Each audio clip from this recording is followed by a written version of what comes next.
A shame this series is going away annually with Wisconsin. Yeah, just being a border game and a rival game, it's huge. But it's going to be weird because I always remember Iowa playing Wisconsin every single week, or not every single week. That'd be kind of weird, but every single year.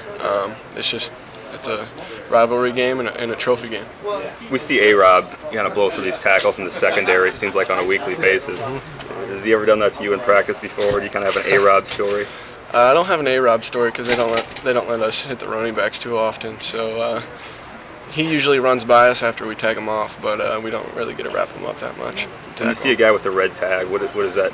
Do you have to be extra careful? Do you get? I know that means you can't hit him, but do you forget that sometimes ever?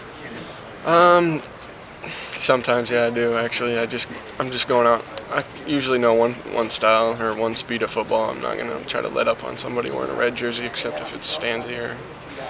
I'd like to hit Vandenberg if I could, but But not A-Rob. No, not A-Rob. I wouldn't touch A-Rob. Why Vandenberg?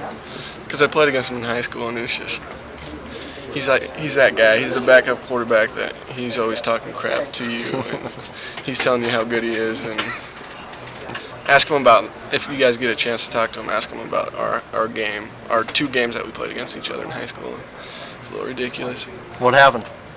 No, he always claims that I got a scholarship to Iowa because of my game against him his junior year, and then his senior year they beat us in overtime, and they beat us to go to the playoffs, and we didn't get to go to the playoffs, and so we just battle back and forth all the time. What did you do your junior year? I scored like a touchdown, I think, every different way that you could score a touchdown. What's it like tackling John Clay? Is it like trying to catch a piano falling downstairs? It's something like, I think it's like tackling Coach Doyle probably.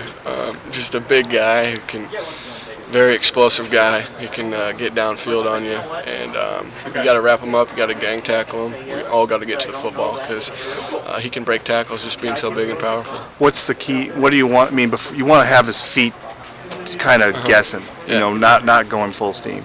Yeah, you don't want to tackle this guy up high because he's like a train. He just keeps pumping, and he'll pump his legs and keep getting yards after contact. So you gotta take him low and just get more guys to the football. It's not about just one guy making the tackle. It might come down to that sometimes, but most of the day we plan to gang tackle. And when they switch, you know, when they go to James White or the other guy, and I'm blanking on him. What does that do to a defense? I mean, you go from the big guy to the little quick guy. What does that actually do to you guys? It just presents more challenges. They like to put him on screens and draws a little more than Clay, but and he can catch out of the backfield too. So he presents challenges all across the board. We're just going to have to be aware when he's in the game, obviously, that they'd like to run a few different plays.